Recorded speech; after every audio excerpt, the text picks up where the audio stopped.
Olá pessoal, vamos começar a nossa aula de climatologia.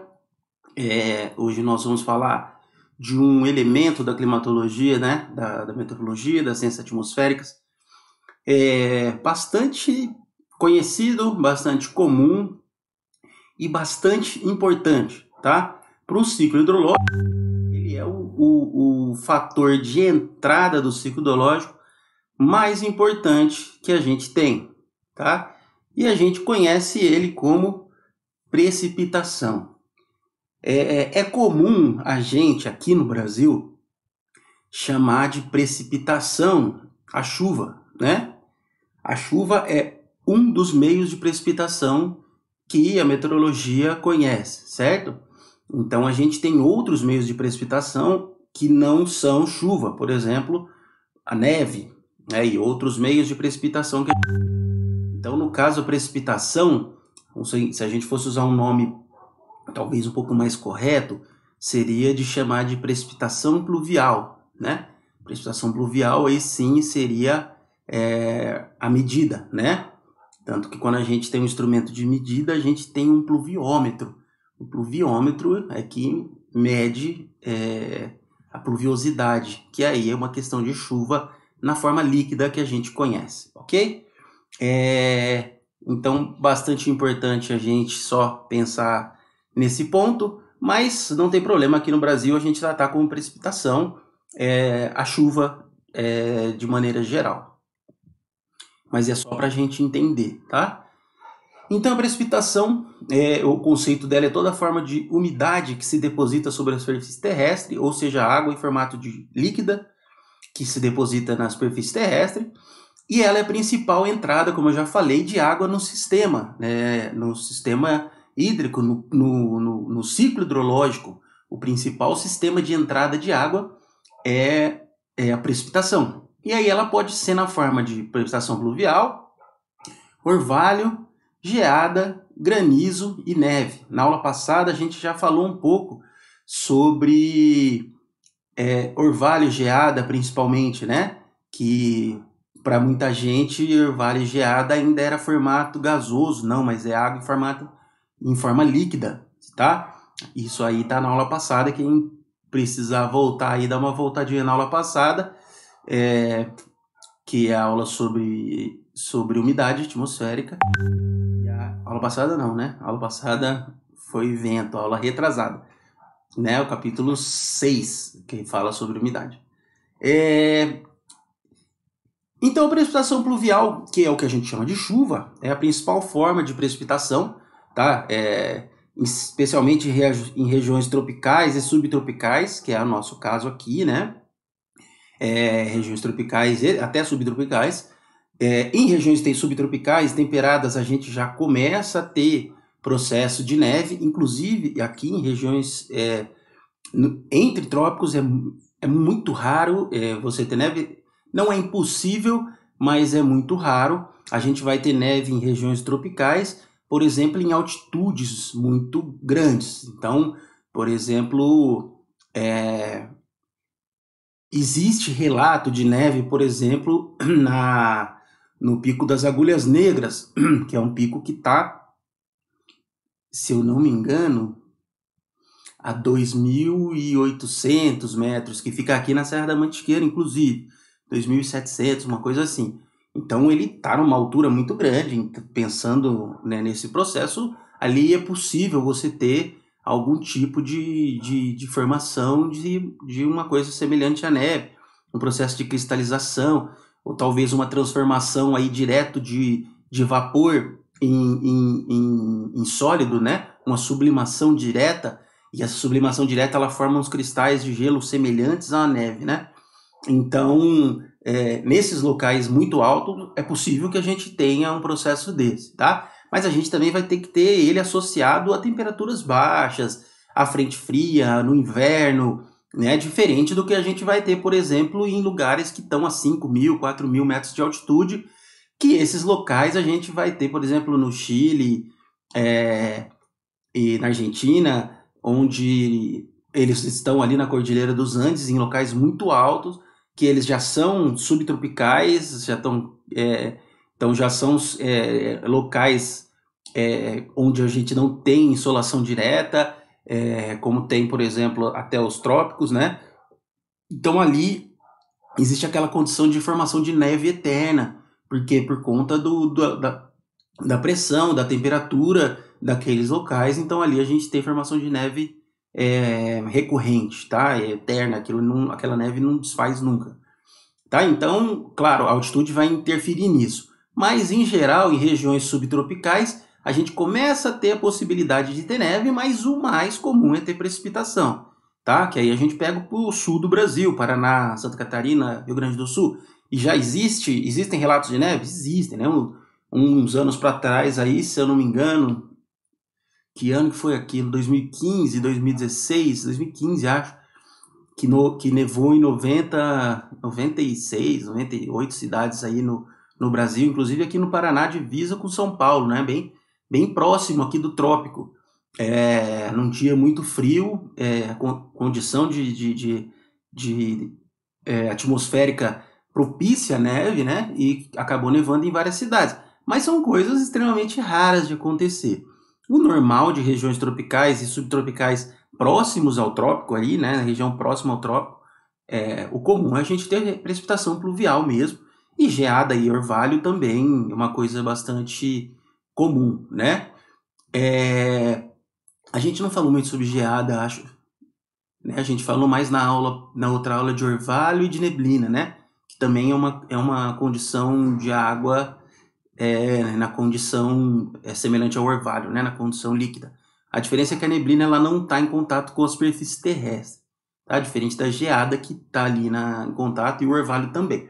E nada mais, a geada nada mais é do que o orvalho congelado que sofre um processo de sublimação, onde você transforma aquela umidade, né? Quando a gente tem uma temperatura muito baixa, e a hora que ele vai se transformar em orvalho, acontece um processo de sublimação e ele vira gelo direto, né? Então isso é muito comum de acontecer aqui na região onde a gente está, em Poços de Caldas.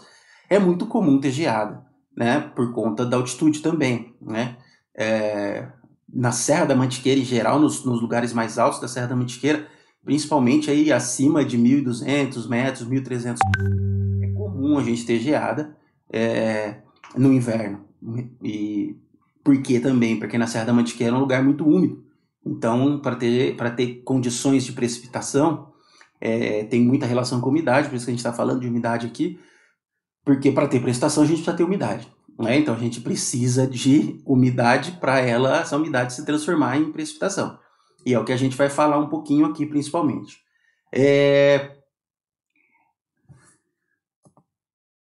Então aí a gente tem as outras formas, né? Que eu acabei de falar, do orvalho, que é a água contida na forma de vapor na atmosfera. Ela sofre uma condensação quando ela se encontra com uma superfície sólida e ela precipita nessa superfície, e aí ela se transforma, acontece essa condensação do gás, né, da água em formato gasoso, né, em formato de vapor.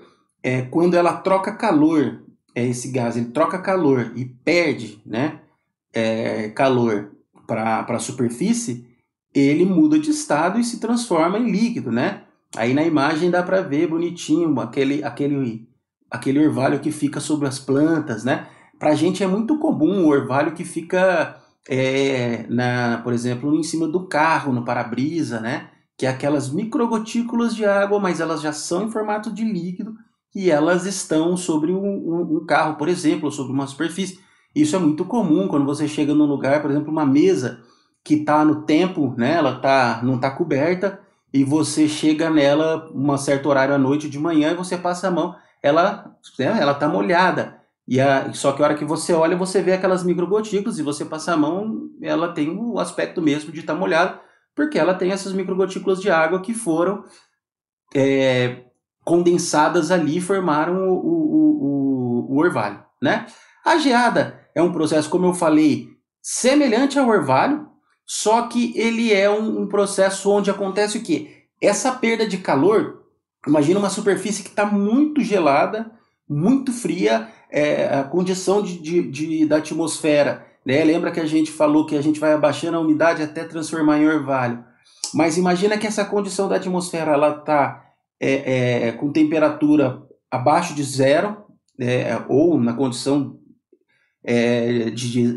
na condição de zero, ou até numa relação de precipitação e de pressão e temperatura aí, onde a hora que a água encontra uma superfície sólida, ela sublima direto, né? Quando o vapor, em vez de se transformar em líquido, ele se transforma direto em gelo.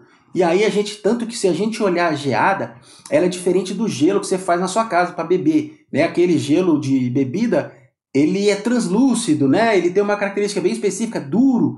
Se você pegar um gelo de geada, ele é muito mais parecido, por exemplo, né, fazendo uma comparação, o gelo de geada ele é mais parecido com a neve do que... E o gelo, por exemplo, que a gente faz na nossa casa para beber, ele é muito mais parecido com o granizo que chove, né? O granizo que chove em pedra, porque aí é uma pedra congelada que ela vai se congelando, diferente também da formação da neve, que daí a formação da neve você pega nuvens com temperaturas muito baixas, e aí você tem essa transformação também de sublimação. Então é um processo que você forma como se fosse cristais de água congelada, que é muito semelhante à geada. Tanto que se você chegar num lugar com geada de manhã e acordar, você passar a mão, você vai ver que aquilo meio que se desfaz, porque ela é um cristal mesmo, ela é um cristalzinho de gelo que se forma por conta da sublimação direta. Então, quando a gente tem a sublimação direta, a formação do gelo é diferente daquele gelo que estava em estado líquido e congela. Ah, mas é possível, Tiese, que eu tenha um orvalho e esse orvalho congele depois? Sim, aí no processo de geada a gente vai ter essas coisas acontecendo meio que simultaneamente, tá? Mas a geada em si é quando a gente está num campo muito gelado, uma temperatura muito baixa, e aí essa umidade começa a chegar, a temperatura começa a baixar muito, e aí a gente entra naquele estado nosso que a gente falou, né, que a gente tem vapor. E aí a gente abaixa a temperatura ao ponto que esse vapor não tem condição mais de ficar como vapor, porque a gente vai diminuindo a capacidade daquele espaço, aquele volume de ar, de receber vapor. E aí o que acontece? Aquele vapor ele acaba se transformando e mudando de estado. Só que o que acontece? A hora que ele se transforma e muda de estado, a temperatura é tão baixa que ele vai para um estado a mais, né? Em vez dele ir para o estado líquido, ele vai direto para o estado de gelo. Então é basicamente isso que a gente tem na formação de geada. Mas é possível que durante a noite ocorra o orvalho, porque ainda não tem uma temperatura tão baixa, e esse orvalho se congele? Sim, tá? Isso acontece muito nos carros e tal, quando você chega num lugar e tem formação de gelo em cima, que aí você teve o orvalho, ele congelou, e aí o gelo tem uma característica um pouquinho já diferente desse orvalho, porque é muito semelhante àquele... E é claro, como a gente está falando de microgotículas, também a hora que elas congelam, elas são muito pequenininhas, né? Elas não congelam na forma desse gelo que a gente faz na geladeira, tá?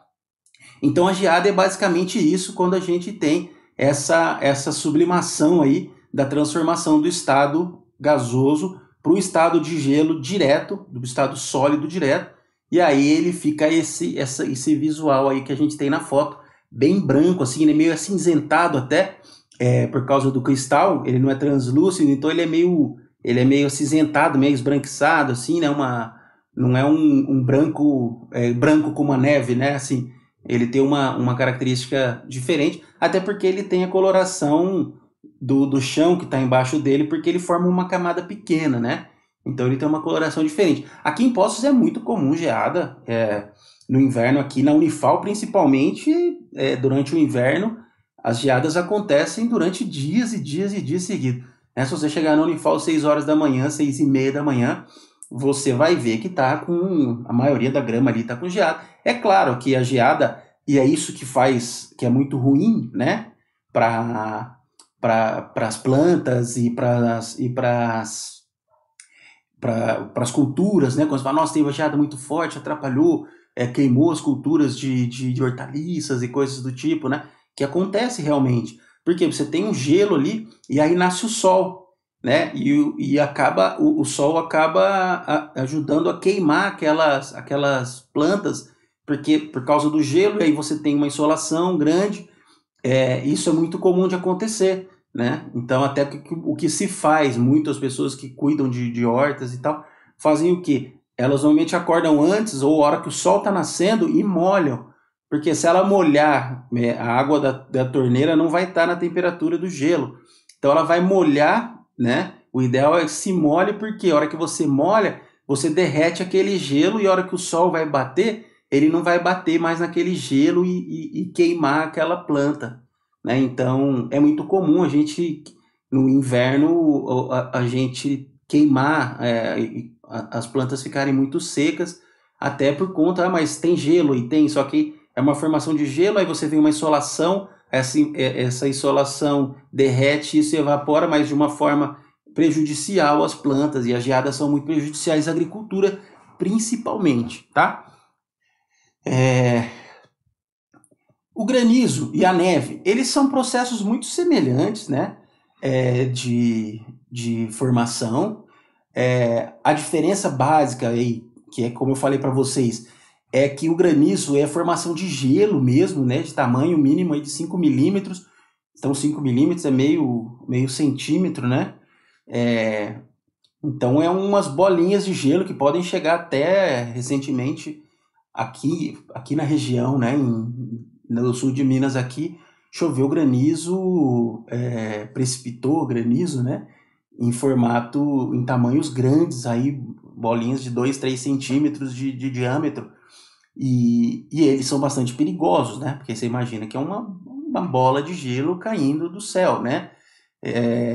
Então ela pega velocidade e ela pode machucar, pode causar danos sérios, né? Então você vê nesse evento que aconteceu aqui no sul de Minas, Santa Rita do Sapucaí, se eu não me engano, foi naquela região ali de Itajubá, que destruiu carros, quebrou vidro, quebrou telhado, porque o granizo ele tem esse poder, né? Ele é uma formação de gelo, principalmente essa pedra de gelo ela vai ganhando tamanho durante a queda, porque ela vai encontrando durante uma chuva, né? O granizo cai durante uma chuva, então tem mais água na atmosfera, ele vai encontrando esses pingos, e aí se esses pingos também já estão bastante da mesma nuvem, eles estão bastante gelados dentro desse processo que da nuvem ele fica a água dentro da nuvem ela fica subindo e descendo, né?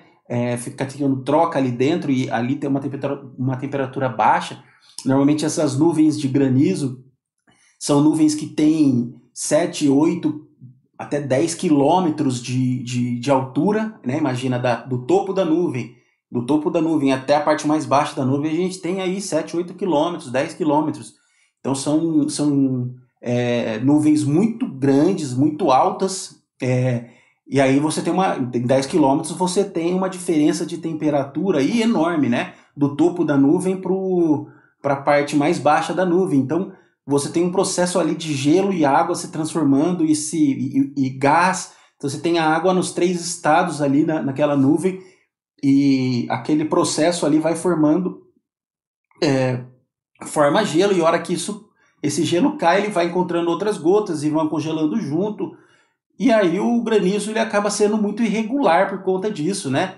Ele não tem um formato bonitinho. É claro que ele tem um formato um pouco característico, principalmente na face dele que está indo em direção à terra, porque vai pegando o vento ali, né? E vai se desfazer, né? O que eu falei. Ele vai encontrando água, ao mesmo tempo que ele congela, ele perde um pedaço por conta do atrito e etc. E então ele é meio disforme, assim. Mas é uma coisa muito comum aqui na nossa região também, né? Eu venho de outra região, uma região que eu vi chover granizo muito raramente na minha vida. Em Poços, eu acho que eu vi chover granizo já mais de uma vez, em média, do que eu moro aqui, mais de uma vez por ano. Eu já vi chover granizo aqui há mais de 10 vezes e eu moro aqui há 7 anos. Né? Então a frequência de chuva de granizo aqui na região também é muito alta. Até porque chove muito aqui. A neve já é uma formação um pouquinho diferente, como eu falei para vocês. Ela tem uma formação de floco de gelo ela é hexagonal e ela acontece em nuvens muito frias, em locais muito frios. Então você já tem a atmosfera muito fria, e aí a altitude da nuvem, e aí você... Então é uma condição muito gelada.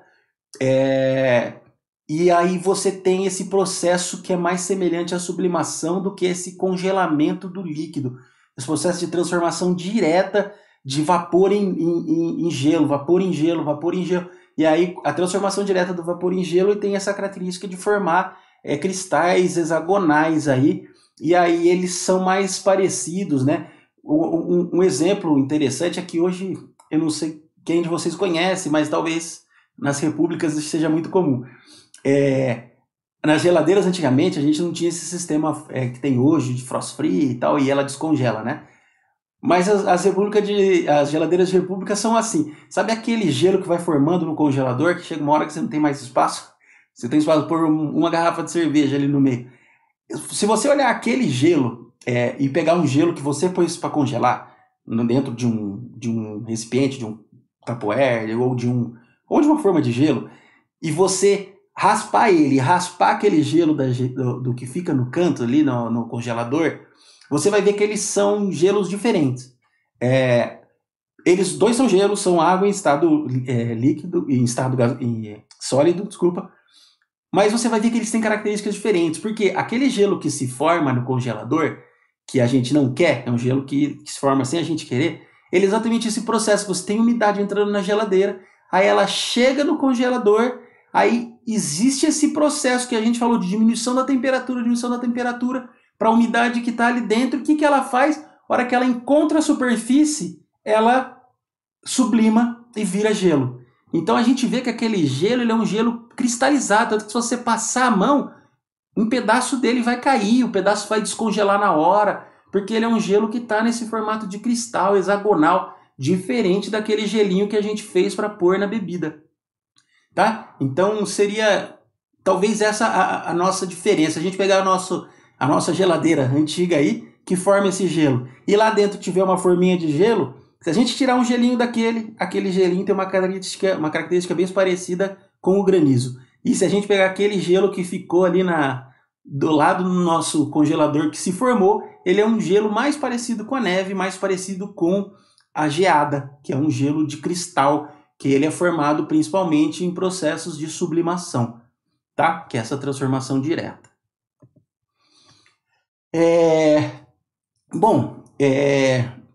Eu não vou me atentar muito à explicação do processo de formação da nuvem, da chuva, tá? O que acontece basicamente, tá, pessoal? A gente tem um processo adiabático. O processo adiabático é aquele onde a gente não tem troca de calor com o meio. Então, o que acontece? Conforme a gente vai subindo na atmosfera, a nossa temperatura vai diminuindo. E o que acontece? Eu tenho uma massa de ar que vai subindo. Ela não troca calor com o meio, né? Quando ela não troca calor com o meio e ela vai ganhando ou perdendo temperatura, né? Vai ganhando e perdendo temperatura, a condição daquele gás, daquele vapor d'água que está ali no meio, vai se alterando, tá? E o que a gente tem? Quando quando a minha atmosfera ela está numa condição não saturada, ou seja, né, que a gente falou, a nossa umidade não está em 100%, ela está abaixo de 100%, a gente tem um processo que a gente chama de taxa diabática seca. Taxa diabática seca o que acontece? Conforme a gente vai subindo, a nossa taxa diabática seca ela vai diminuindo, né? Diminuindo não, no caso, ela vai aumentando. E aí o que a gente tem? A gente vai ter mais ou menos 9,8 graus a cada quilômetro que a gente sobe de diferença de temperatura. Então vai caindo a temperatura por conta da taxa diabática seca. Então, 9,8 a cada 1 quilômetro, que isso vai dar mais ou menos 1 grau Celsius a cada 100 metros. Então, numa condição seca, se a gente tiver, por exemplo, aqui no centro de Poços, a 10 graus Celsius no inverno, e a gente for para a Unifal, vai dar, vamos supor que dê 200 metros de diferença de altitude, ou subir no Cristo. Cristo vai dar 300 metros de diferença de altitude. O que quer dizer? Que a cada 100 metros que eu subo, a minha atmosfera diminui 1 grau Celsius. Então, se eu estou a 10 graus aqui, no centro de Poços, e eu subo no Cristo, eu vou estar lá no Cristo com 7 graus. Por quê? Porque essa diferença dessa taxa diabática, a minha temperatura, mesmo não trocando ar com o meio, ela vai diminuindo. E ela vai diminuindo em que taxa? Essa é a taxa. 1 grau Celsius a cada 100 metros, ou 9,8 graus Celsius a cada quilômetro, tá? Então, esse é a taxa diabática seca. Cada vez que eu subo 100 metros, eu diminuo 1 grau. Então, se você pegar ali, sair do centro de Poços, ali da Rua Assis, e for subindo, entrar ali na Praça na Fonte dos Amores, pegar a trilha do Cristo e subir até o Cristo, você vai sentindo essa diminuição de 1 grau mais ou menos a cada 100 metros que você vai subindo. Na hora que você chegar lá no Cristo, você vai estar a 3 graus e poucos abaixo do centro. Então você vai estar numa temperatura mais fria. O que acontece na Unifal também? A gente sai do centro de Poços, a gente sobe muito para ir até a Unifal. Então lá na Unifal vai ter uma temperatura mais baixa de termômetro, tá, pessoal? Você vai falar, nossa, Thiago, mas aqui em cima do Cristo parece que eu estou muito mais do que 3 graus de diferença. Sim, porque daí tem uma questão de sensação térmica, de vento, de umidade, de outras coisas que vão afetar a sensação do frio. Tá? Eu estou falando da questão da temperatura da atmosfera. A temperatura da atmosfera vai estar 3 graus de diferença. Agora, quanto você está sentindo a diferença do frio, até porque lá no centro você está numa área que tem carro, tem poluição, tem o asfalto que esquenta com o sol, etc, etc. A hora que você sobe, todo esse processo de acumulação de calor que tem no centro, lá em cima já não tem. E lá ainda tem processos ao contrário, onde você tem vento, você tem mais umidade, ou coisas desse tipo. Então a sensação térmica aí pode dar 10, 15 graus de diferença, né? Apesar de você diminuir 3 graus e meio, você pode ter uma sensação térmica de diferença de 10, 12, 15 graus Celsius por conta da diferença de local que você vai estar.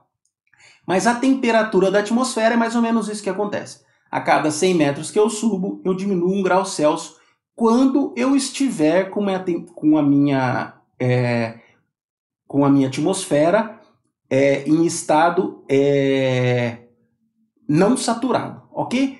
Em estado saturado, isso vai ser variável, tá? Mas assim, a gente pode assumir que quando a nossa atmosfera estiver saturada, a gente estiver com 100% de umidade, isso vai diminuir, é claro, a taxa diabática vai ser menor, porque a gente tem mais umidade e a umidade vai contribuir muito nesse processo. Então a gente vai diminuir menos a temperatura. Então o que acontece? A gente vai diminuir a temperatura a mais ou menos 4,5 graus a cada quilômetro, né? Que isso vai dar mais ou menos meio grau Celsius, um pouquinho menos de meio grau Celsius a cada 100 metros. Então é a mesma coisa, se a gente estiver agora no centro de Poços e aí a gente subir no Cristo, em vez da gente ter 3,5 graus de diferença, a gente vai ter mais ou menos 1,5 grau de diferença em uma condição de atmosfera saturada, porque a nossa taxa não é mais uma taxa adiabática seca, é uma taxa adiabática úmida, e a taxa adiabática úmida ela é menor do que a taxa adiabática seca, certo? Então é só para a gente ter um entendimento básico, porque, por exemplo, que a diferença de Águas da Prata e de Poços de temperatura é tão grande, porque essa questão, a atmosfera está numa temperatura, e aí a hora que a gente vai subindo na serra, vai diminuindo a temperatura, porque a nossa taxa diabática aí vai diminuindo conforme a gente sobe.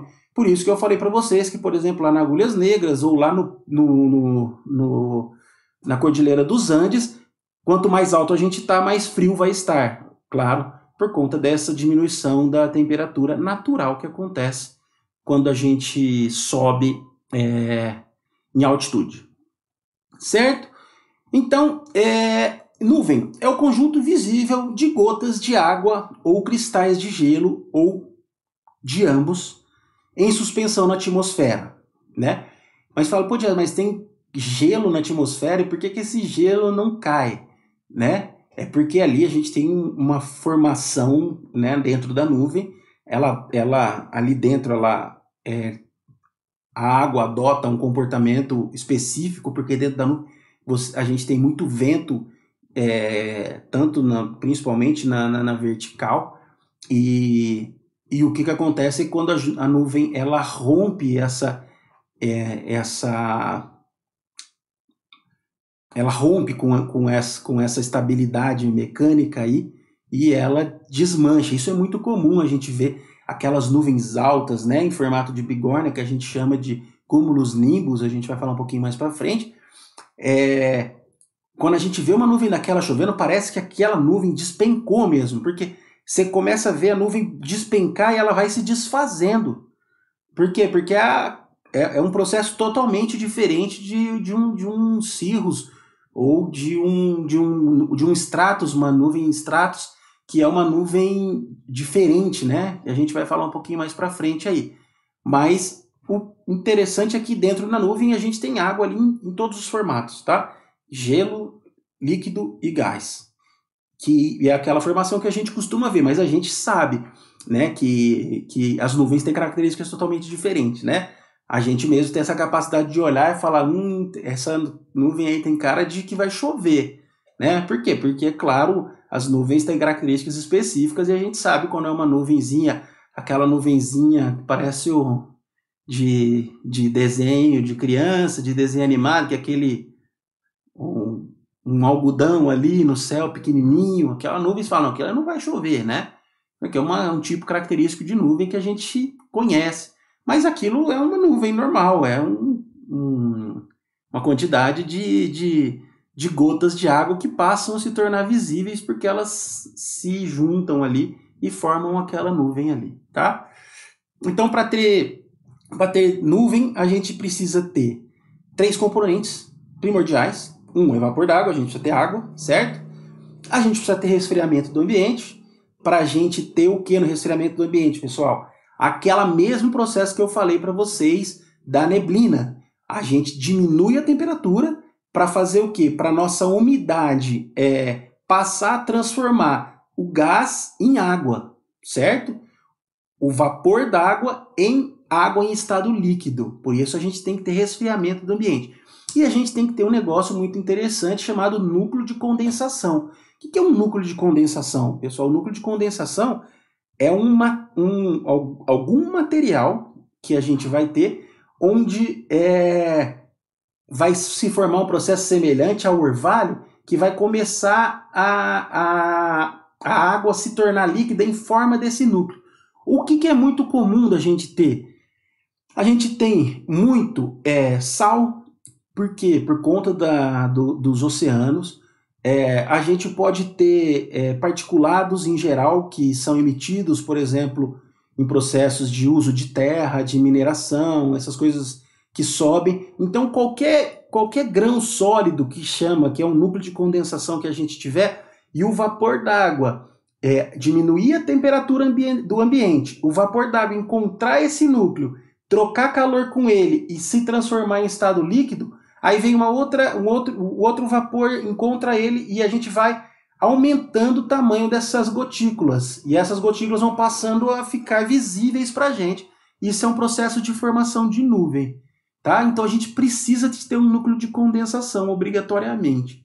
Tá? É muito comum, por isso que, por exemplo, se chove muito em alguns locais, em outros locais às vezes não chove muito porque você não tem núcleo de condensação. Às vezes não chove porque você não tem umidade. Né? Às vezes não chove porque o resfriamento do ambiente ele demora muito para acontecer. Então a gente tem várias possibilidades da gente de ter possibilidade de ter mais chuva e menos.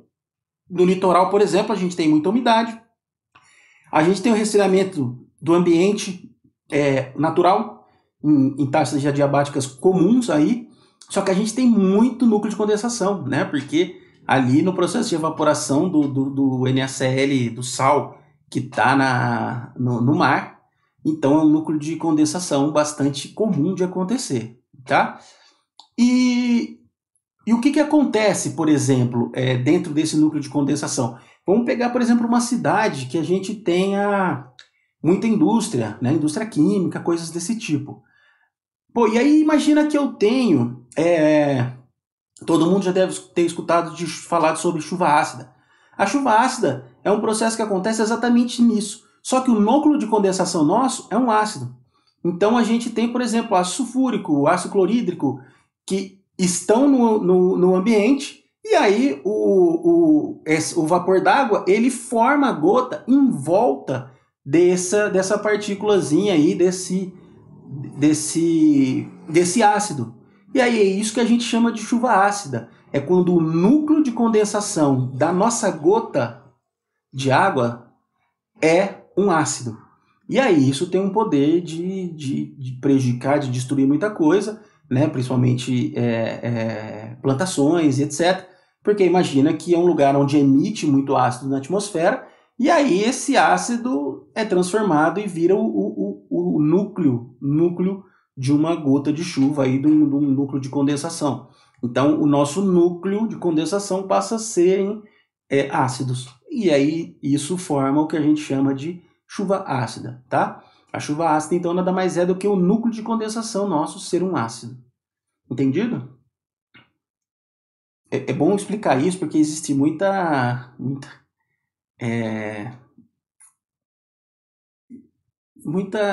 informação errada, né, sobre chuva ácida, né? Ah, não, é porque a chuva encontra os ácidos que estão na atmosfera. Isso acontece também, acontece. Mas o processo principal de chamar de chuva ácida é por conta disso, tá? Se você pegar aquela gota que caiu e analisar ela, você vai ver que ela tem uma condição ácida, porque o núcleo de condensação dela é um ácido, ok? Aí a gente vai ter a classificação de nuvens, tá? Eu não vou ficar entrando... eu vou explicar os principais tipos de nuvens que a gente tem, e aí os demais eu vou deixar nos slides aqui passando, e vocês, se tiverem interesse, vocês vão pausando o vídeo e dando uma lidinha, tá? Vou até diminuir aqui o meu... para vocês conseguirem ver. Então a gente tem 3 tipos básicos de nuvens bem conhecidos, né? Que são os cirros, os cúmulos e os estratos.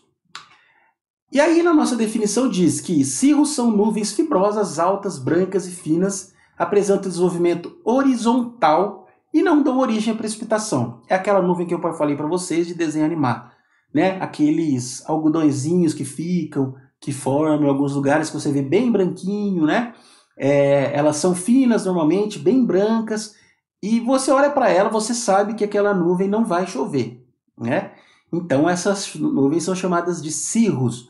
A família dela é cirros. Vocês vão ver que todas elas vão ter derivações, mas os cirros em geral são esses tipos de nuvem. Os cúmulos, aí sim, são aquelas nuvens maiores, são massas individuais globulares de nuvens com aparência de domos, né? Ou ela tem uma aparência que a gente chama de aparência de bigorna, porque ela vai subindo a formação. E aí o que acontece? Ela chega, a hora que ela encontra, né, no processo de mudança da atmosfera aí, da troposfera para a estratosfera, ela vai começando a se desenvolver horizontalmente, mas ela é uma nuvem que se desenvolve principalmente verticalmente. Então é uma nuvem muito vertical, e a hora que ela chega lá em cima, ela faz esse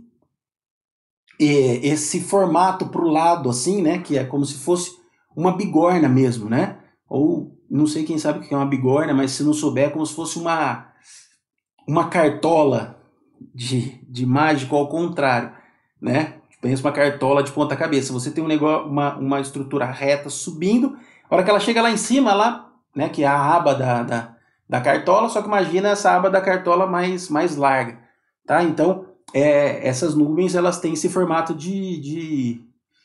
um formato de bigorna, que são as nuvens que vão dar temporal, precipitação forte, tá? Elas surgem aí de formas isoladas e elas dão origem a precipitações fortes localizadas, que é exatamente aquela nuvem que eu falei para vocês que desmancha. Você vê a nuvem desmanchando, ela começa a chover, cai um pé d'água e daqui a pouco ela some, a nuvem, tá? Porque toda aquela água ela se formou ali, uma nuvem alta, e ela caiu e despencou mesmo, com uma precipitação forte. Nessas chuvas é muito comum a gente ter, dependendo da temperatura que a gente esteja na atmosfera, é uma nuvem que é possível de dar, por exemplo, granizo, tá? Esse tipo de nuvem. E as nuvens estratos são aquelas nuvens de desenvolvimento horizontal, cobrindo uma grande área que apresenta pouca espessura e dão origem à precipitação de caráter leve e contínuo. Pessoal, é aquela nuvem, sabe aquele dia que você acorda e você fala assim, meu, não dá para ver o sol. Por quê? Porque parece que eu tenho uma nuvem gigantesca em cima de tudo e eu não consigo ver nada para cima da nuvem, não consigo ver um pedaço do céu azul, né? É diferente dessas nuvens grandes que eu falei para vocês, que elas são em formato vertical, só lá em cima que ela tem uma distribuição um pouco mais horizontal, mas é uma nuvem, você consegue ver que do lado ali não tá, às vezes, tem uma outra, mas tem um outro tipo de nuvem, mas tem um pedaço do sol aparecendo, né? Tem um pedaço do céu do azul aparecendo. Esse é o tipo de cúmulos. Os estratos a gente não consegue ver, é como se fosse uma nuvem enorme que a gente não tem fim. Essa nuvem ela tem um formato horizontal muito grande, mas ela tem pouco desenvolvimento vertical. Só que a gente não consegue ver, porque ela está tampando a nossa visão. É muito comum da gente ver isso quando você está, por exemplo, num avião e você vai pousar e você vê aquele mar de nuvem que você não consegue ver o final, né? E o avião está acima dessa nuvem e você está olhando aquele mar. Da hora que você vai passar e vai pousar, não sei quem já teve essa experiência de pousar, ele entra no meio dessa nuvem, né? Interessante, você para de enxergar, daqui a pouco ele aparece tudo de novo e você volta a ver, a hora que você está cruzando esse limiar aí da nuvem em si. Essa é uma nuvem, pessoal, que tem uma característica específica. Ela tem aquela chuva fina, uma chuvinha leve, só que contínua, não para de chover, não para de chover, fica chovendo o tempo todo sem parar, né? É uma nuvem, por exemplo, característica de quando a gente tem o núcleo, as zonas de convergência do Atlântico Sul, que são aqueles dias que ficam 10 dias chovendo sem parar um minuto, você não consegue ver a luz do sol. Um dia chove, uma chuva fininha, uma chuva fraca, e essa que é uma chuva boa para a agricultura, uma chuva boa para encher reservatórios, para voltar, né, para encher os reservatórios subterrâneos de água, porque ela é uma chuva fraca, então dá tempo da água cair no solo, percolar, até encharcar o solo inteiro, até saturar o solo, né? Diferente de uma pancada de chuva que dá, que uma pancada de chuva é horrível, porque é uma chuva muito forte, ela pode destruir, ela causa erosão, ela causa enchente, e é uma pedrada de chuva, apesar do volume ser muito alto, não dá tempo da água infiltrar no solo, muitas vezes ela vai causar processos erosivos, vai causar danos e não vai necessariamente ajudar a gente no sistema hidrológico em si, pensando na água subterrânea, ela não vai colaborar muito com esse processo, muito pelo contrário, ela vai prejudicar até, que muitas vezes vai causar vossoroca, vai causar processos de erosão e de perda de solo superficial principalmente, e de escoamentos superficiais de runoff muito, muito intenso, né? Então esses são os 3 principais tipos, tá, pessoal? E aí a gente vai falar um pouquinho, eu vou deixar, já falei isso para vocês, que no caso as nuvens elas vão ter, elas podem ter gelo, elas podem ter só líquido, mas em geral nessas grandes nuvens que a gente fala de cúmulos, elas têm a água nos seus 3 estratos. As nuvens, aí a altitude a gente não falou ainda, as nuvens elas podem ter a sua base acima de 6 km de altura, que são nuvens altas, nuvens médias que elas estão a 2 a 4 km de altura, e chuvas baixas que elas têm, a sua base é 2 km de altura. Aí você fala, nossa, mas 2 km de altura, o Cristo está a 1.500. Por isso que muitas vezes você não consegue ver o Cristo. porque ele está no meio da nuvem. Muitas vezes a gente aqui em Poços está no meio da nuvem. Na Unifal a gente está no meio da nuvem, porque é uma nuvem de formação muito baixa, base até 2 quilômetros de altura, e às vezes mais baixo do que 2 quilômetros, tá? Até 2 quilômetros nesse caso é o máximo, tá? De uma nuvem baixa. Então a nuvem baixa ela vai ter aí menos de 2 quilômetros de base. E aí é por isso que muitas vezes a gente não vê o Cristo aqui na cidade, porque ele tá dentro da nuvem, né? Às vezes a gente mesmo está dentro da nuvem, você sobe lá, e a hora que você está dentro da nuvem você não percebe, mas você tem um monte de gotícula de água, assim, parece que você está num processo de neblina, porque a nuvem tem essa característica mesmo, ela parece uma neblina, só que ela é uma neblina concentrada ali em um lugar que você não está vendo, mas se você estiver no meio dela, você acha que você está na neblina. Aí vai falar sobre os tipos de nuvem, tá, pessoal? Aí juntando essa característica das nuvens altas com as suas formações, então aí os cirros cúmulos, os cirros estratos, as diferenças que a gente tem, vocês podem dar uma lida se vocês quiserem. Altocúmulos, autoestratos, estratocúmulos, estratos, nimbus estratos, são todas as nuvens diferentes. E aí a gente tem uma que pra gente é muito importante, que a gente escuta muito falar, que são os cúmulos nimbus, tá? Os cúmulos nimbus são essas nuvens que eu falei para vocês, que elas se espalham de modo a formar uma bigorna, associadas com chuvas fortes, raios, granizo, tornados, são aquelas pedradas de chuva que a gente está bastante acostumado, né? Se você subir lá na rampa de paraglider aqui em Poços e você conversar com o pessoal, você vai ver que muitas vezes eles vão falar: ó, não vai para esse lado porque lá tem um CB. Um CB é um cúmulus nimbus, não necessariamente que ele sabe o que é um cúmulus nimbus, muitas vezes porque não é um cúmulus nimbus, pode ser uma nuvem um pouco diferente, mas eles chamam de CB porque são essas nuvens de formação local, de formação, elas se formam localmente, né? E aí, então, por convenção, o pessoal, né, que não entende exatamente como são todos os tipos de formação de nuvem, mas eles chamam de CB, e aí eles se referem a CB por ser um cúmulus nimbus, que é uma nuvem que vai ter uma precipitação aí, e ela vai ter uma velocidade de ventos interna muito grande, né? São nuvens, por exemplo, que se um avião baixo for passar, ele desvia dessa nuvem, porque é uma nuvem que tem fluxo de vento ascendente e descendente assim gigantesco, e isso pode derrubar um avião se passar no meio desse processo, tá? Então normalmente e como elas são pequenas, né, são nuvens em teoria pequenas, né, pequenas em relação a um stratus, por exemplo, dá para um avião desviar dela, porque ela é uma nuvem como eu falei, de formação vertical, e a formação horizontal dela não é tão grande assim. Então se a gente for olhar aí, esses são mais ou menos os desenhos das nuvens que a gente tem. Esse CB, que é essa nuvem mais alta, ela chega a ter dezenas de quilômetros aí, 12, 15 quilômetros de altura. A base dela está bem baixa aqui e o topo dela está lá em cima na atmosfera, entrando já na estratosfera, e ela passa.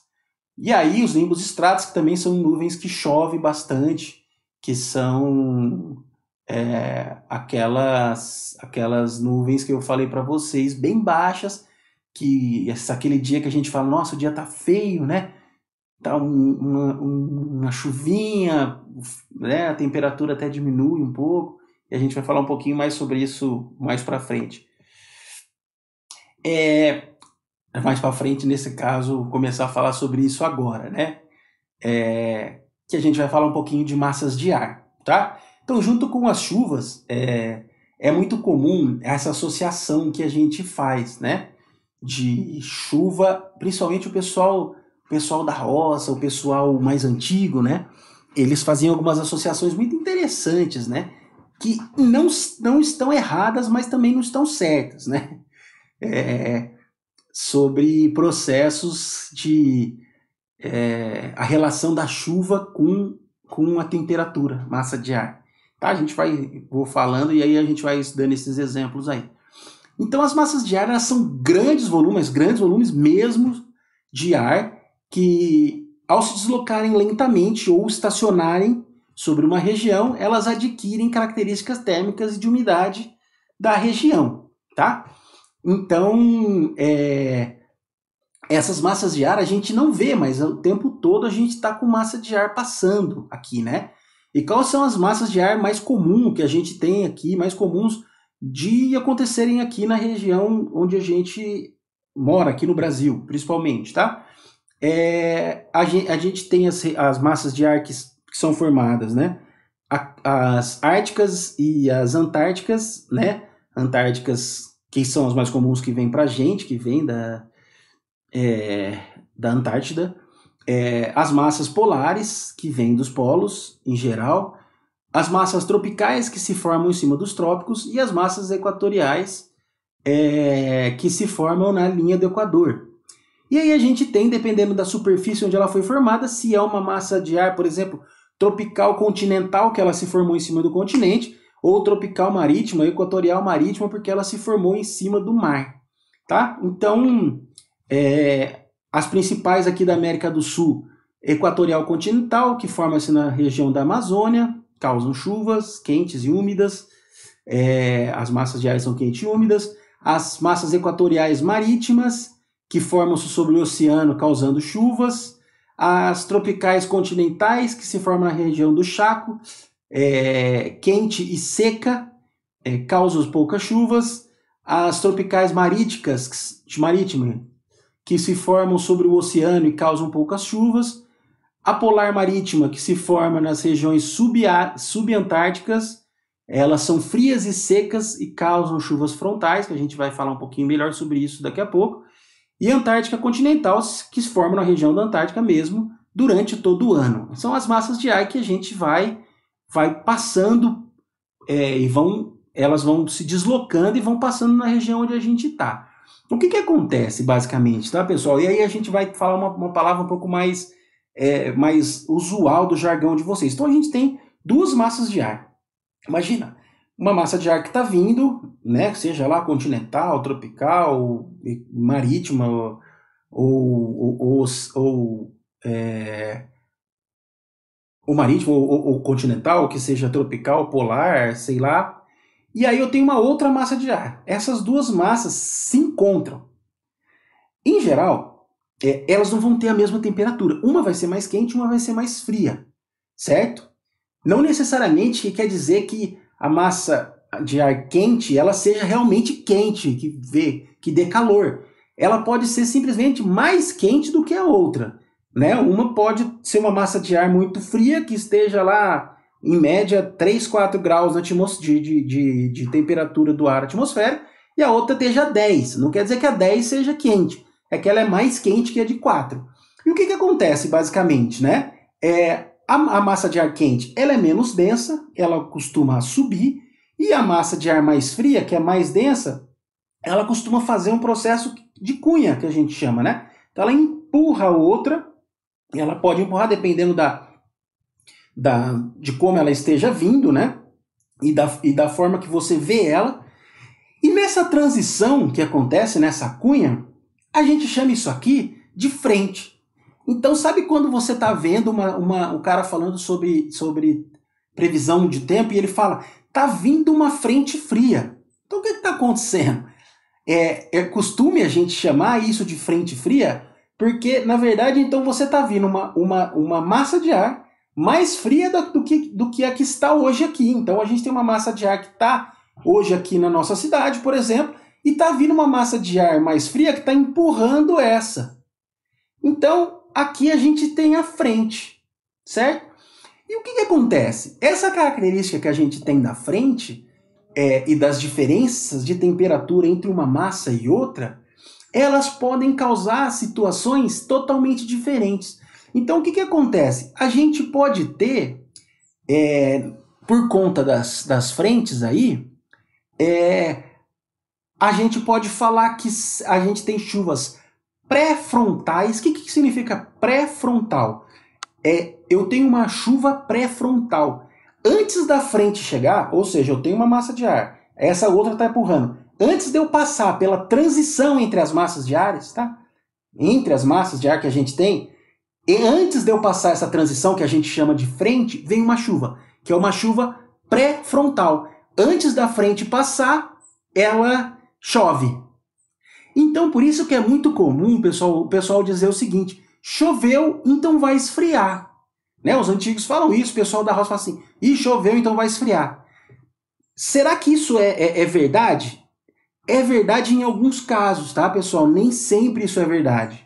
Porque se eu tiver uma massa quente vindo depois da massa fria, eu vou ter uma frente aí, na verdade uma frente quente, mas eu posso ter chuva, só que depois da chuva, isso vocês vão lembrar também, já devem ter vivido isso na vida de vocês, acontece o quê? Quando acontece o quê? Chove e aí depois da chuva abafa, parece que você entrou no forno. Você fala, nossa, a chuva não adiantou nada, tá mais quente. É exatamente por quê? Porque a gente tem uma transição de massas de ar que não é necessariamente essa, que é a tradicional, que pra gente é muito comum, porque a gente está muito perto aqui, né? As frentes frias se formam principalmente ali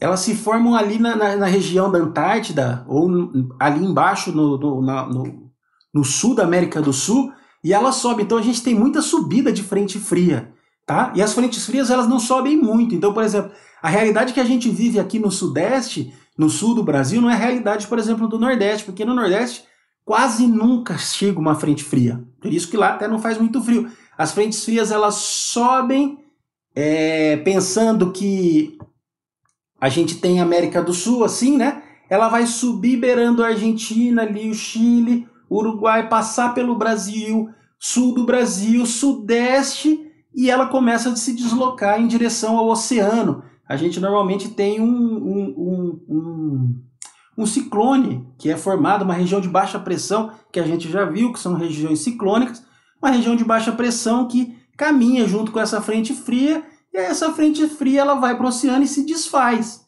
Desfaz essa frente e aí começa a formar outras frentes e é um processo de circulação da atmosfera. Então, como eu disse, é certo dizer que choveu então vai esfriar? Não. Choveu então pode esfriar? Pode, mas na verdade o caminho que a gente tem é o contrário, né? O caminho é assim, choveu porque vai esfriar. Não é porque choveu que vai esfriar. É o frio que traz a chuva e não a chuva que traz o frio, tá? A gente tem muito na nossa cabeça isso. Ah, não choveu, então vai ficar mais fresco. Não necessariamente, tá, pessoal? Não necessariamente. É claro que no momento da chuva existe essa sensação de frescor porque está chovendo. Só que não necessariamente porque choveu vai esfriar. Pode ser que essa chuva seja uma condição frontal de uma massa de ar quente. E aí vai acontecer o contrário, que é o que acontece muitas vezes a gente sente, só que a gente esquece um pouco desse processo. Chove e depois fica abafado, né? Parece, porque daí o que acontece? Aí é uma sensação de forno de pão, né? O forno de pão é um lugar quente que você joga água lá dentro, né? Para você assar pão. O que acontece? Vem uma chuva e aí depois vem uma massa de ar quente e fica abafado porque está muito úmido e a gente começa a suar muito porque está úmido e essa umidade faz com que a gente sue muito. E esse processo também é um processo comum. Então não é porque choveu que esfriou.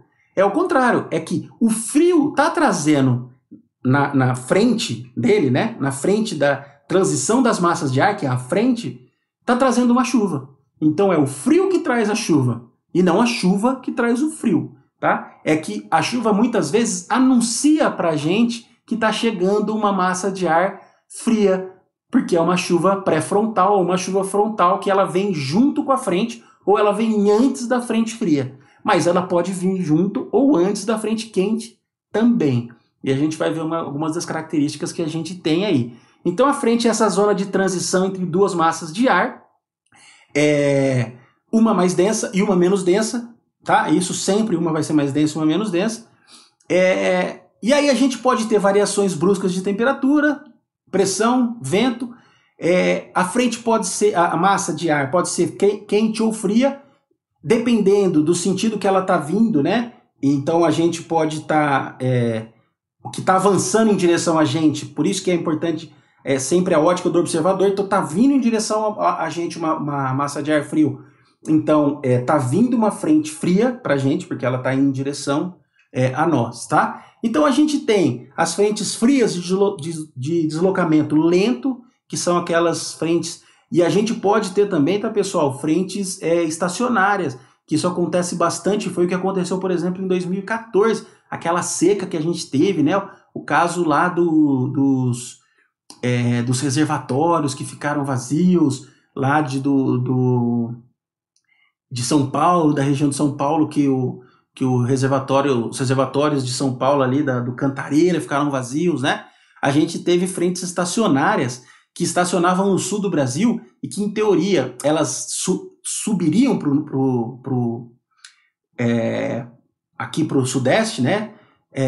Processos de inversão de temperatura aí, não muito grande, durante o verão principalmente, que a gente, aqui no sudeste, a gente teria essas frentes que ficam estacionárias e fica chovendo, ficam aquelas nuvens tipo estratos, chovendo, dias e dias sem parar. Naquele ano de 2014, a gente teve um bloqueio atmosférico aqui no Sudeste.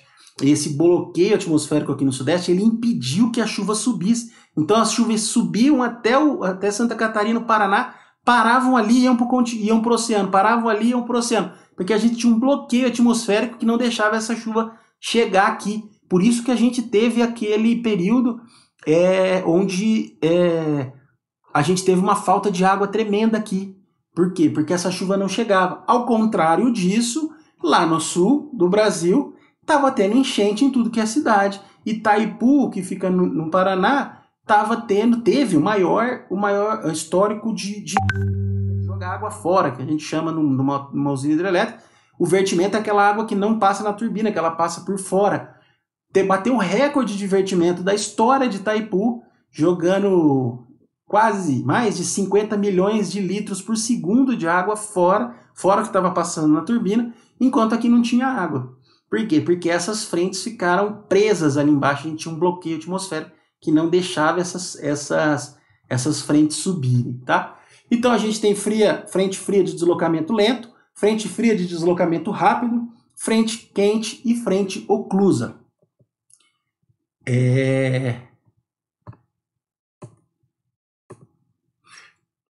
Bom, a gente já está bastante adiantado aí no tempo, mas basicamente, pessoal, a característica que a gente tem aí das frentes frias de deslocamento lento, elas são associadas com chuvas muito intensas, com trovoadas antes, durante e após a passagem imediata da frente, né? Então, as frentes frias de deslocamento lento, a chuva intensa com muita trovoada, ela passa durante e após imediatamente a passagem da frente. Então ela tem uma chuva pré-frontal, que é essa chuva que vem antes da frente, e uma chuva que vem junto com a frente. Então choveu, aí a gente começa a sentir a mudança de temperatura, e aí chove de novo. E aí por isso que essa frente é aquela que, pra gente, ela é muito comum aqui no Sudeste. Então por isso que esse aquilo que os antigos diziam, choveu, então vai esfriar. Realmente choveu, então vai esfriar, mas na verdade a chuva não tem relação nenhuma com o frio, né? Na verdade essa chuva ela está anunciando que está vindo uma frente fria, mas não necessariamente que sempre que chove está anunciando uma frente fria, tá? É que o frio está trazendo essa chuva pré-frontal aí, nessa mudança de massa de ar, que é o que eu falei para vocês. Eu tenho essas duas massas de ar e elas vão uma se sobrepor à outra de alguma maneira, a quente e a fria, e elas vão caminhar. E aí nessa frente aqui que a gente tem, ela pode ocasionar chuva, tá bom? Ela tem bastante formação de cúmulos níveis. O prenúncio dela, a aproximação de uma frente, é marcada pelo aparecimento de nuvens altas e finas do tipo cirros e cirros estratos. Isso é muito comum, né? A gente ter, principalmente no inverno, aqui, quando fica aquele céu azul, com umas nuvenzinhas aí nos outros dias dá uma chuva e esfria pra caramba, né? Então esse anúncio aí, de que essa frente está chegando. Mas a gente tem, é claro, a forma mais fácil de saber isso é olhar as previsões de tempo, que os meteorologistas eles sabem quando uma frente fria está chegando ou não, tá? Ela causa sensível redução na pressão atmosférica local, aquecimento intenso e desconforto, né? A pressão sobe rapidamente, a temperatura cai e os ventos mudam de direção logo após a passagem da frente, caracterizando a entrada de uma nova massa de ar na região, que é essa massa de ar frio que está chegando. Fria de deslocamento rápido. Tem forma de chuva só pré-frontal, então chove antes da frente passar. O tempo se torna bom durante a passagem da frente, ou seja, durante a passagem da frente fria, na hora que está passando a frente, vai começar a chegar aquela massa de ar, o tempo fica bom, fica sem chuva, um céu azul bonito e esfria bastante. As nuvens pré-frontais elas têm forma de cúmulos nimbus, e antes da ocorrência da chuva, observa-se a elevação da temperatura, fenômeno conhecido como aquecimento pré-frontal, que isso também acontece bastante aqui pra gente, que são essas frentes frias de deslocamento rápido.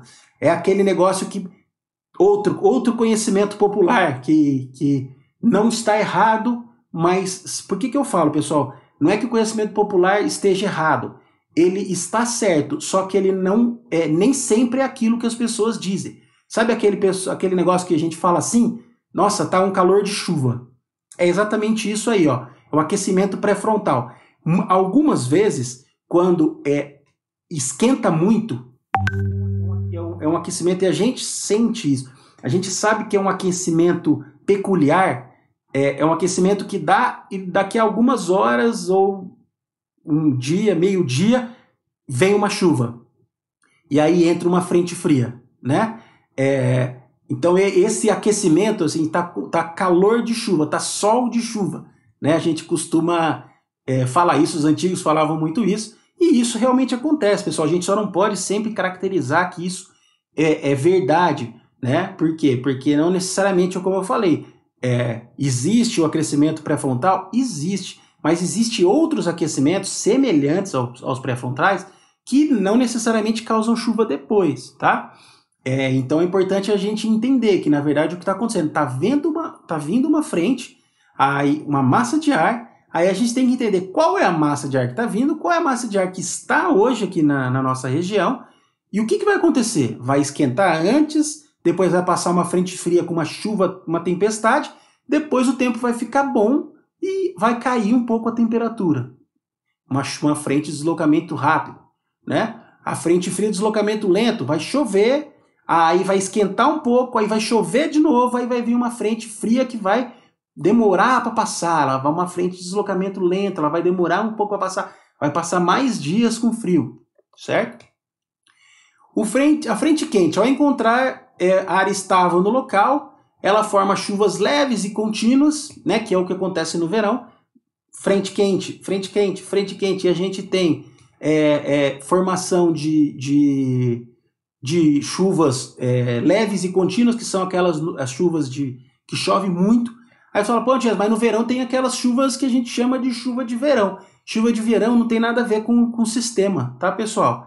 Não tem nada a ver com esse sistema. A gente está falando de sistema, da massa de ar. A chuva de verão que acontece são formações de nuvens locais. Forma aquela nuvem e aquela nuvem mesmo despenca e chove aqui. Por quê? Porque no verão tem insolação, tem temperatura, tem evaporação. Então a gente vai ter, é claro, uma chuva, mas é uma chuva local. Não necessariamente porque está chovendo aqui, está chovendo na cidade do lado. Diferente de quando a gente tem uma passagem de frente. A passagem de frente, o que vai acontecer? Vai chover aqui, vai chover em São João, vai chover em Porto Alegre, porque a frente ela é uma massa de ar grande e ela vai passar por toda uma região, então vai chover em todos os lugares.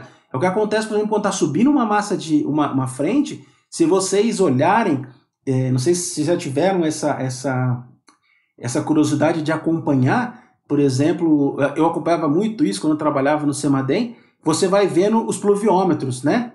enchendo de água os pluviômetros no sul do Brasil, Rio Grande do Sul inteiro, daqui a pouco Santa Catarina começa no sul de Santa Catarina, chuva, os pluviômetros encher de água até Paraná, todos os pluviômetros do Paraná, todos de São Paulo, todos de Minas Gerais, aí a frente sai, né?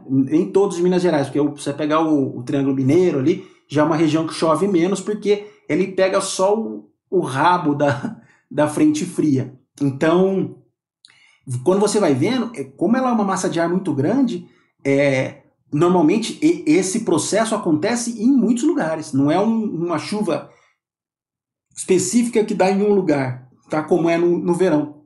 É uma pancada de água que dá em um lugar. Mas deu uma pancada de água aqui, pode ser que aqui em Poços isso acontece muito, dá uma pancada de água lá na Unifal, só que aqui no centro da cidade não aconteceu nada. Quando tem uma chuva pré-frontal, pessoal, chove em todo lugar. Tá? Chove em Poços inteiros, chove nas cidades vizinhas, chove em tudo, porque está passando uma massa de ar enorme, grande, gigante, que vai passando e vai mudando, desestabilizando a atmosfera e vai trazendo essas características específicas aí, tá? Ela tem um ar instável, forma chuvas intensas com trovoadas, geralmente de 200 a 300 quilômetros antes da chegada da massa de ar quente, causadas por nuvens de pouco desenvolvimento vertical, tipo altoestratos, nimboestratos, que cobrem totalmente o céu, né? Então, são as nuvens de pouco desenvolvimento vertical e muito desenvolvimento horizontal, que é aquela nuvem que eu falei para vocês, que é aquela chuva que vai fazer bem, que vai recarregar os aquíferos e tal, que acontece geralmente no verão, tá? Frentes oclusas ocorre quando as frentes frias e quentes se alternam sucessivamente, formando chuva leves e contínua por vários dias no mesmo local, né? Que são essas frentes oclusas que são semelhantes a processos de frentes estacionárias, né? Que ficam paradas aí, e aí você tem aquela chuva leve e contínua por dias e dias e dias, que são típicas das zonas de convergência, por exemplo. Aí atuam 3 massas de ar, a mais quente que fica entre as duas de ar mais fria, podendo a frente oclusa ser quente ou fria, tá? Então a gente tem 2 frentes diferentes e no meio 2 frentes iguais e uma frente no meio diferente, né? Uma massa de ar diferente no meio. Então a gente tem uma massa de ar quente, uma massa de ar frio e uma massa de ar quente. Ou o contrário, uma massa de ar frio, uma massa de ar quente e uma massa de ar frio. E aí, isso aí a gente vai ter o que a gente chama de frentes oclusas. Então, só para a gente ver, pessoal, a questão da frente, né? Quando a gente vê esse risco azul, tá? E o risco vermelho ali, eles seriam aí os divisores, tá? Chegando a massa de ar frio, tá vendo? O ar frio vindo, e a gente tem um ar quente aqui, e aí esse ar quente que por conta da massa de ar frio que está chegando, a gente tem uma desestabilização da atmosfera, a gente tem todo um processo que ventos altos e tal, que isso forma essas pancadas de chuva aí. E no caso aqui dos contrários, na chegada de frente de quente, a gente vai ter um processo ao contrário, né? Da chegada da frente fria, que normalmente na frente fria o ar quente vai subir. Quando chega a frente quente, o ar quente vai subir também, mas ela vai empurrar de maneira oposta a massa de ar que já está no lugar, tá? Dependendo se é uma frente quente ou uma frente fria. O importante da gente saber é que se isso vai ficar semelhante a essa vermelho que está aqui, a frente que está chegando é a quente, por isso que ela vai por cima. Na de lá, tem aquela semicírculo ali azul, o que está chegando é a frente fria, como o ar é mais denso, ela vai chegar por baixo e vai empurrar a outra. Então ela vai empurrar a frente mais quente que está ali, porque ela vai chegar por baixo dela, então ela vai ter o formato ao contrário, tá? E aqui, no caso, as frentes oclusas, quando a gente tem uma frente quente e uma frente fria, massa de ar quente e frio passando intercalado aí. Então, o mecanismo de formação de chuva a gente já falou um pouco. Então, a gente tem que ter vapor d'água, mecanismo de resfriamento do ar, núcleos higroscópicos ou núcleos de condensação, né, que a gente já havia falado, e mecanismo de crescimento das gotas, né, que eu falei para vocês que o núcleo higroscópico, lá o núcleo de de crescimento da gota, ele vai acontecer. E isso pode ser partículas de NaCl, de origem oceânica, no caso, né, de sal, pólen, argila, cristais de gelo, poeira, e aí pode ser ácido sulfúrico, ácido nítrico, e aí esses ácidos que vão formar o que a gente chama de chuva ácida. A gente já havia falado sobre isso. As gotas, elas crescem por dois processos, né? Basicamente, ou a difusão do ar, que após atingir um nível de condensação, ela continua evoluindo e difundindo vapor supersaturado, e sua consequente condensação em torno das gotículas, as quais aumentam de tamanho. Então é um processo normal de difusão de ar, eu tenho aquela gota e vai chegando mais umidade, e a umidade vai fazendo um processo de orvalho ali naquela gota e vai aumentando. A coalescência não, ele é um aumento que se deve mais físico mesmo, né? Porque essa gota ela começa a se mover e colidir com outras gotas, e elas se juntam com outras, e aí forma uma gota grande, que daí elas se separam em duas, que junta com outras. Então imagina que são esses processos onde a gente tem as gotas trombando uma com a outra, e uma aderindo à outra, e aí quebra no meio, e aí tromba de novo, e aí é um processo mais caótico assim de formação de gota, tá? Então aí a gente está vendo que um processo semelhante ao de coalescência, onde a gota desce, encontra outras e vai crescendo de tamanho, aí aquela grandona que está crescendo de tamanho quebra em duas, e aí esse processo se dá de novo e começam as formações. E aí a gente tem então a divisão de gotículas, que elas têm de 0,01 milímetro. Então, né, você pegar 1 milímetro e dividir por 100 aí, então é bem pitidiquinho, a 0,03 milímetros. E as gotas de chuva, que a gente chama, que elas têm mais de meio milímetro, como a gente já tinha falado, até 2 milímetros, que aí já são gotas bem grandes, né? Bom, isso aqui a gente já falou, que é o processo de ascensão adiabática. Isso aqui é microscópico, olhando as gotas, né, de chuva. Então a gente vai ter milhões de formatos totalmente diferentes aí, dependendo do núcleo higroscópico, principalmente, tá? Por isso que as gotas têm essas características totalmente diferentes. E quando a gente olha Brasil, a gente tem essa divisão de chuva, né? Se a gente olhar aqui na nossa região, onde a gente está ali, entre Minas e São Paulo, a gente vê que é um azul mais escuro. Esse azul mais escuro é semelhante ali à região dos Pampas ali, e algumas áreas da Amazônia. Onde a gente vai ter aqui no Sudeste, a região que mais chove está ali no litoral norte de São Paulo, um pouquinho antes de chegar no Rio de Janeiro, que Ubatuba, aquela região ali, é uma região que vai chover na casa dos 2.000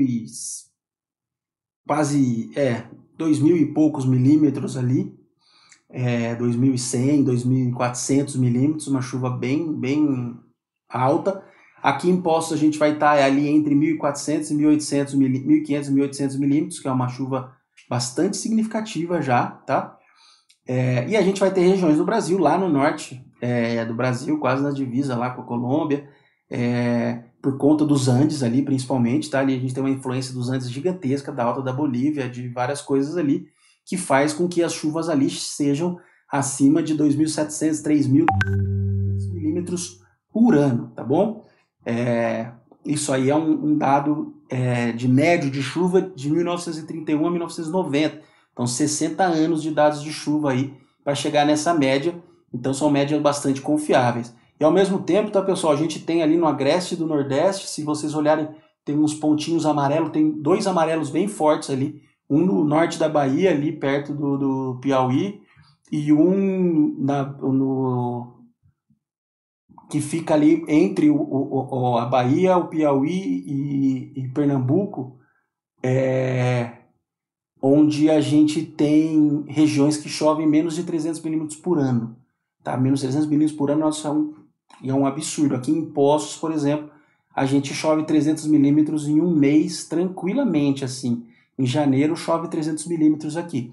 Lá não chove no ano inteiro, que chove aqui em um mês. Tá? Então, se você pegar Amazônia, o que chove em 10 dias na Amazônia, chove o ano inteiro nesses lugares. Então são lugares com pouquíssima água mesmo.